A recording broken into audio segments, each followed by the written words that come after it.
देखिए network analysis में आपको पाई नेटवर्क बताया गया, दूसरा ब्रिज नेटवर्क था, लैडर नेटवर्क था, ठीक है। एक और नेटवर्क है लैटिस नेटवर्क। लिखिए नेक्स्ट, लैटिस नेटवर्क। इसको ब्रिज नेटवर्क भी कहा जाता है, लेकिन जनरली ये लैटिस नेटवर्क है, ठीक है। लैटिस का मतलब क्या होता है, उस मतलब से यहाँ कोई मतलब नहीं है ऐसे। जो लैटिस का मतलब होता है उस मतलब को यहाँ से कोई मतलब नहीं है, लेकिन लैटिस का मतलब क्या होता है कभी पढ़े हो, कभी सुने हो ये वर्ड? कहाँ सुने हो? वो हाँ बोल देते हैं, क्या फर्क पड़ता है, कहाँ पढ़े हो? सुना है कहाँ? सब्जी मंडी में लेटिस ले लो, लेटिस 5 रुपये किलो लेटिस, कहाँ सुने हो? कहीं सुना है? कहाँ सुने हो? किससे संबंधित है? यार ये नहीं मालूम, संबंधित किसी से होगा ही, सुना तो होगा ही। सुनिए ध्यान से, आपने नहीं सुना है। आपने क्रिस्टलाइन स्ट्रक्चर सुना है? अब ये सुना है, केमिस्ट्री सुना होगा।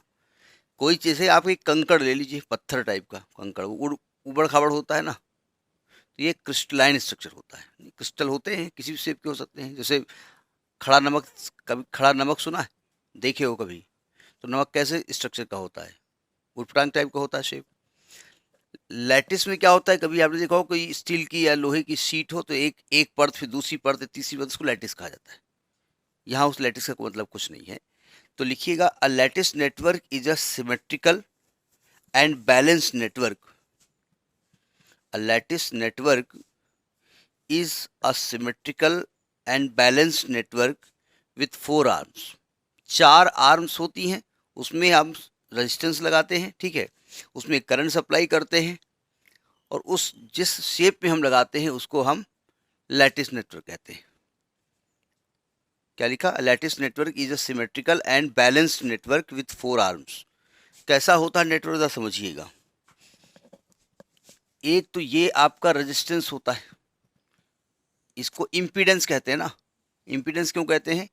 क्योंकि ये रेजिस्टेंस भी हो सकता है, इंडक्टर भी हो सकता है, कैपेसिटर भी हो सकता है, ठीक है। ये जेड ए है, ठीक है। यहाँ से करंट हम सप्लाई कर रहे हैं, ये जेड ए होता है। बस इसका एक शेप है, जैसे बना वैसे बनाए दे रहे हैं आपको। इधर एक होता है, क्या डायग्राम है, ये एक ऐसे होता है,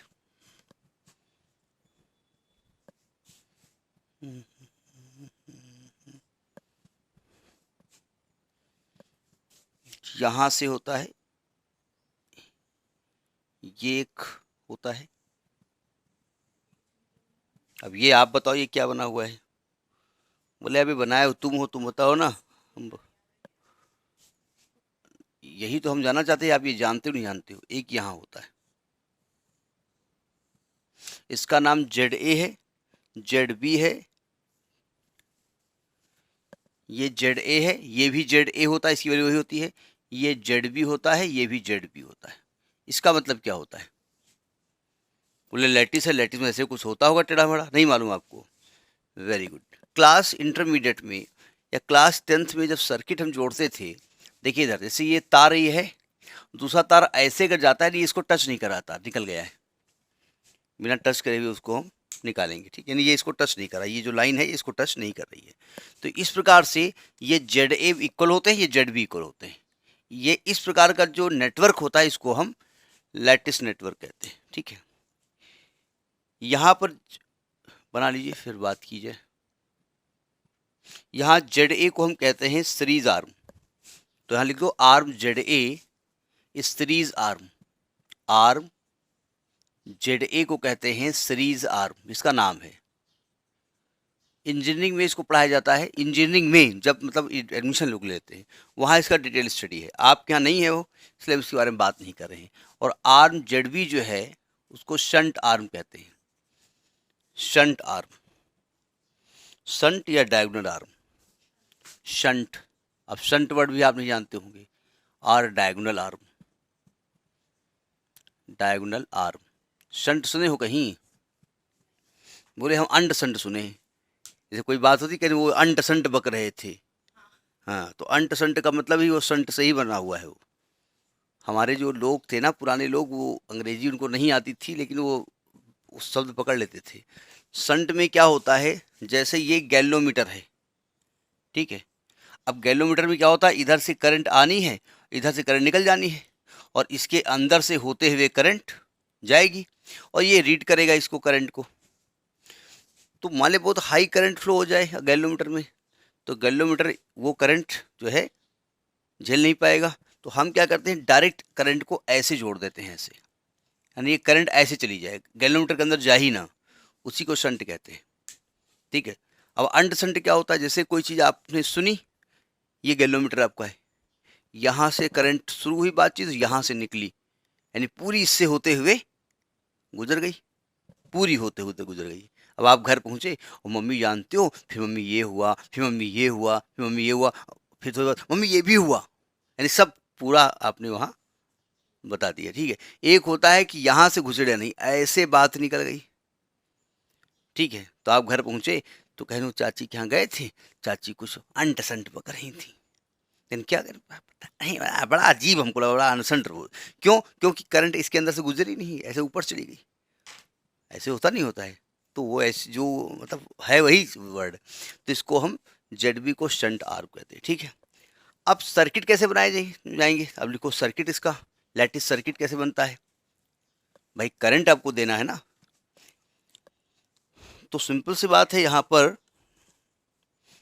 पर एक बैटरी होती है, ऐसे आपने बैटरी लगाया, प्लस माइनस, बैटरी का अपना शंट होगा, उससे हमके मतलब फिलहाल यहाँ नहीं है। इसके बाद यहाँ पर आप अपना करंट ले रहे हैं इससे। ठीक है। अब करंट को कैसे हम पास कराएं, जरा समझने की कोशिश करिएगा। इसको कहा जाता है कैरेक्टरिस्टिक इम्पीडेंस। अब इम्पीडेंस कह रहे हैं तो इम्पीडेंस से बनाओ, इसको कहते हैं कैरेक्टरिस्टिक इम्पीडेंस। देखो होता क्या, यहाँ पर करंट चलना शुरू हुई, देखो ध्यान से, यहाँ करंट इस बैटरी से चलना शुरू हुई और इस करंट का नाम मैंने आई एस रख दिया, कुछ भी रख दो, कोई फर्क पड़ता है। ठीक है। जब यहाँ पर करंट आई तो यहाँ इसके दो रास्ते दिख रहे हैं आपको, इस रास्ते में करंट हो गई I1, जरा समझिएगा, और यहाँ पर करंट कितनी जाएगी, IS माइनस I1। अब आप कहेंगे I2 मान लीजिए, तो फिर इक्वेशन बनाना शुरू करना पड़ेगा हमको। ठीक है। अब ये I1 करंट इस रास्ते से चलती चली आ रही है, जब यहाँ करंट पहुँची तो यहाँ दो रास्ते दिख रहे हैं, तो हमने कैरेक्टरिस्टिक जो है उसमें हमने मान लिया यहाँ IR है, यहाँ पर IR है, तो यहाँ कितनी फ्लो होगी, I1 माइनस IR, यही होगी ना। अब जरा देखिए, ये I2 sorry IS minus I1 यहाँ जाएगी इधर से। अच्छा, हम कह रहे हैं ये क्या बना हुआ है, ये तार टच नहीं हो रहा है ना, तो IS माइनस I1 ही तो रहेगा, I1 माइनस IS। अब देखो, हाँ IS माइनस I1, वो मैं जानबूझ गलत लिख रहा हूँ जिससे आप ध्यान से देखो। अरे यार, I1। अब देखो यहाँ से करंट IR आई, दोनों मिली, और दोनों कैसे जाएंगे यहाँ पर, IS minus I1 plus IR, यहाँ पर IR आकर के यहाँ पर प्लस हो जाएगी ना, यहाँ पर I माइनस IR, इस वाले में बात कर रहे हैं, तो करंट फ्लो हो गई। तो इस प्रकार से करंट फ्लो होती है। तो फिलहाल ये नेटवर्क हमने बता तो दिया आपको, लेकिन इस नेटवर्क से क्वेश्चन आ भी सकता है, लगभग नहीं आता है, वो अलग की बात है। इसको Z0 लिख दो। इसका ब्रिज टाइप का शेप होता है, उसको ब्रिज टाइप का शेप में बनाना हो बना लो, हम बनाए दे रहे हैं इसको। ठीक है, बना रहा हूँ। देखिए लैटिस नेटवर्क को ये ब्रिज नेटवर्क भी कहा जाता है, या ब्रिज नेटवर्क के टर्म में लिख सकते हैं। अभी आप जितने नेटवर्क पढ़ चुके हो, इनका अपन से कंपनी वो भी है कि ब्रिज को पाई में कन्वर्ट करो, उसको उसमें कन्वर्ट करो, क्योंकि इतना डिटेल में आप क्या नहीं, इसलिए हम बात बता नहीं है। सुनिए ध्यान से, ये ZA है, ZA है, ZB है और ZB है। ठीक है। और ये आपका कैरेक्टरिस्टिक इम्पीडेंस था Z0। जैसे करंट पीछे दिखाई थी उसी में ध्यान से देखिएगा, यहाँ से IS करंट गई, ZA में I1 गई थी, पीछे डायग्राम देखिएगा, और इधर कितनी गई थी, IS माइनस I1। यहाँ जब करंट गई तो Z0 में IR चली गई, इधर I1 माइनस IR गई, यहाँ पे आके मिली, इधर से IS माइनस I1 और इधर से IR, दोनों मिलके आगे बढ़ेंगी, तो I S minus I one plus I R होगी। और यहाँ पर जब आके मिली, इधर से ये वाली करंट, ये इधर से वाली करंट मिल गई, तो plus I one minus I one cancel हो गया, plus I R minus I R cancel हो गया, कितना बचा आई एस। तो आई एस आगे बढ़ना शुरू हो जाएगा। तो करंट समझ में आएगी नहीं आई, बना लो यही करंट का लूप, बन भी गई। ये बनाया इससे कि ना अपन करंट हिसाब से लिख लिया ना। अब आपको कोई इतने बढ़िया है, वो समझ गया इससे बढ़िया है। तो ये आपका लैटिस नेटवर्क है, ठीक है। समझ गए।